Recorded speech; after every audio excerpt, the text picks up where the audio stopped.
Dans cette nouvelle vidéo, nous allons parler de l'un des critères pour faire une demande d'AES, admission exceptionnelle au séjour, qui est bien spécifié dans la circulaire Retailleau. C'est la maîtrise de la langue française, les amis. Si tu ne maîtrises pas la langue française, c'est un problème. Oui, oui, oui, oui. Parce que l'intégration passe par la langue. Le premier critère d'intégration, ça passe par la langue. Et ils ont décidé, depuis la promulgation de la dernière loi immigration en janvier 2024, c'était déjà spécifié dans cette loi.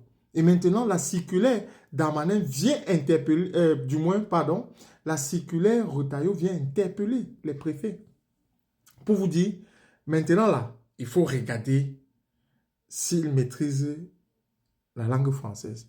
Et ce n'est pas avec la bouche. Si tu parles français là, c'est ton problème. Mais il faut les documents qui attestent. C'est bien spécifié dans la circulaire Retailleau qu'il a envoyé le 25 janvier à tous les préfets.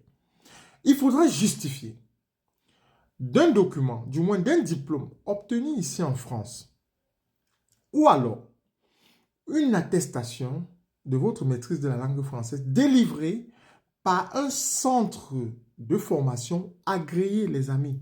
Agréé. N'allez pas dans les petits centres. C'est vrai, dans les centres, peut-être les associations, vous faites...